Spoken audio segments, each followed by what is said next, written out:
سلام بچه. امروز میخوام در مورد اصل دوم صحبت بکنم. اصل دوم در واقع وقتیه که ما یکی رو از دست میدیم. خب وقتی که یکی رو از دست میدیم توی یک رابطه عاطفی، مثلا طرف میذاره و میره یا خودمون تصمیم میگیریم اون رابطه رو کات بکنیم، طبیعیه که حالمون خیلی خیلی بده. خب ما در واقع دوره سوگ رو داریم سپری میکنیم. این حال بد ممکنه 3 ماه الی 6 ماه ادامه داشته باشه. من تو این بره احساسات متفاوتی رو تجربه میکنم. من خشمگین میشم از دست خودم، از دست اون آدم، میترسم از اینکه من مبادا مثل اون آدم رو دوباره تجربه بکنم. من شرمنده میشم، من در واقع احساس گناه بهم دست میده، حسای متفاوت اینطوری. خب سوال اینه که چی کار باید بکنیم؟ اون اصل اساسی که باید مد نظر داشته باشیم اینه که حواسمون باشه به خودمون حق بدیم. خب تمام این احساسات خیلی طبیعی و نرمال هستش.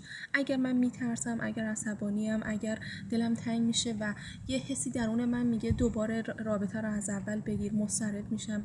اگر دیگه مثل قبل خوشحال نیستم، اگر احساس گناه دارم نسبت بهش و میخوام جبران بکنم براش، تمام این احساسات طبیعی و نرمال هستش و به خودمون حق بدیم که این احساسات رو داشته باشیم و بابت این حال بعد خودمون رو سرزنش نکنیم.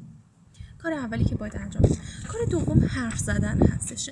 خیلی مهمه که من یکی رو پیدا بکنم، یه دوست صمیمی، یکی که باش راحتم، در مورد اون آدمی که از دستش دادم، در مورد تک تک خاطراتی که باش داشتم صحبت بکنم. این صحبت کردن باعث میشه تا خیلی از هیجانات خود به خود تو درون من پردازش بشه و دیگه به حالت نشخوار فکری در نیاد.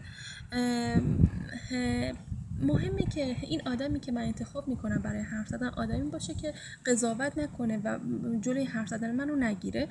من بتونم راحت در مورد تک تک موضوعاتی که حالم رو الان بد میکنه یا تک تک خاطراتی که با آدمی که از دستش دادم داشتم و الان دلم براش تنگ شده بتونم صحبت بکنم. خب و این صحبت کردنه به مرور زمان من رو تخلیه میکنه از هیجانات ناخوشایندی که در واقع به مرور زمان ممکنه من رو حتی به افسردگی بکشونه.